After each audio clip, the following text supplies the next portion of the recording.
Hello, I'm Josh Greiveldinger. It's March 30th, and I'm streaming to you from my apartment, where I've stared at the walls for so long I wish I could just watch paint dry. How close are we to the apocalypse? Well, my personal doomsday clock just ticked one roll of toilet paper closer to midnight. So to all of our viewers, but especially those wiping with the cardboard tube, welcome to the lockdown.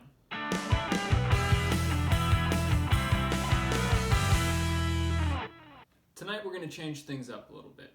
Last Friday, Governor Cuomo of New York called up the National Guard to assist in the coronavirus response. Now, I've only been to New York once. While there, I marveled at Christopher Gattelli's choreography in Newsies and realized I would never make it on Broadway.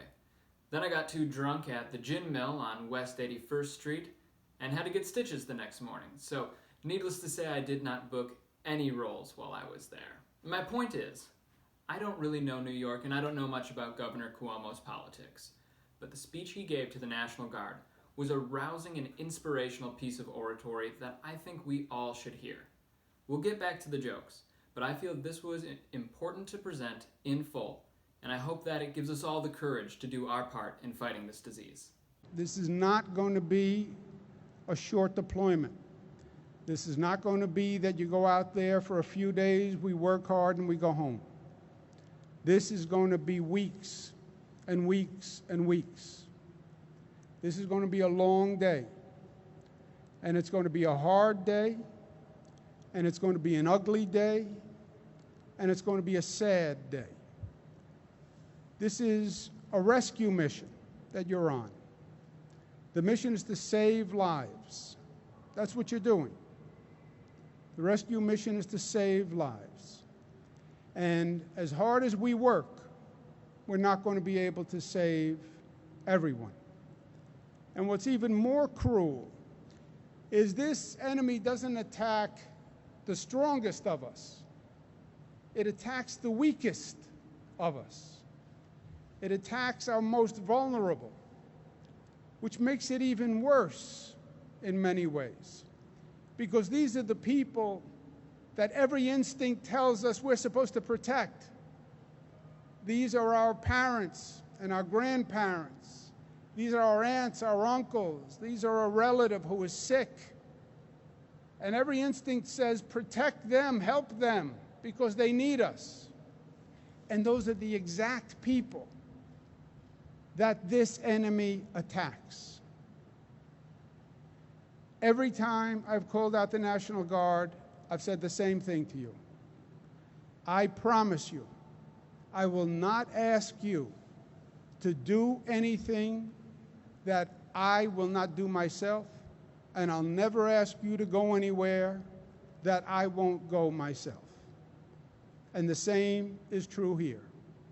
We're going to do this, and we're going to do this together. My second point is, you are living a moment in history. This is going to be one of those moments they're going to write about and they're going to talk about for generations. This is a moment that is going to change this nation. This is a moment that forges character, forges people, changes people, make them stronger, make them weaker, but this is a moment that will change character. And 10 years from now, you'll be talking about today to your children or your grandchildren, and you will shed a tear because you will remember the lives lost.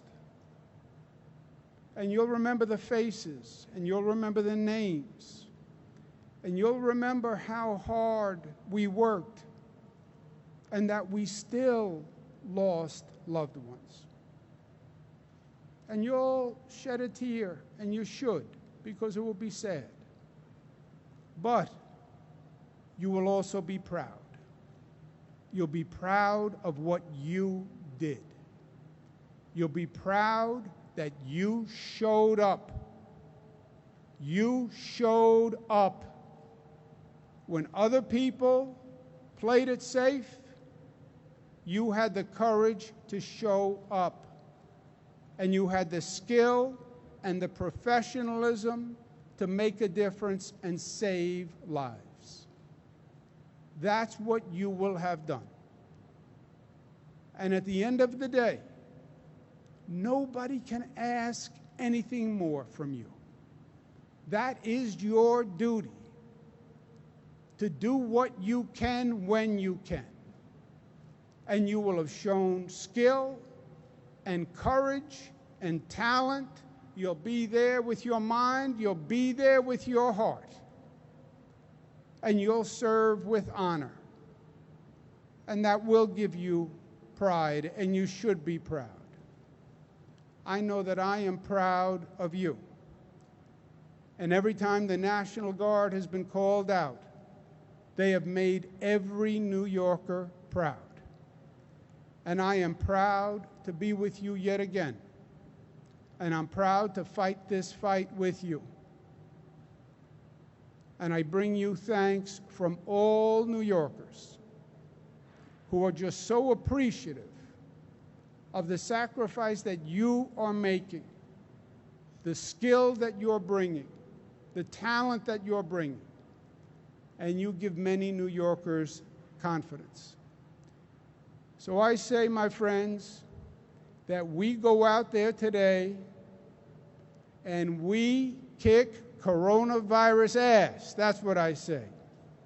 And we're going to save lives, and New York is going to thank you. God bless each and every one of you. And I think we can extend the same sentiment from that speech to everyone on the front lines of this disease, including grocery workers, maintenance employees, truck drivers, and the people who keep Zoom running. That's our show. I promise I'll be funnier on Thursday. Wash your hands, tip your delivery people, and for the love of America, please stay home.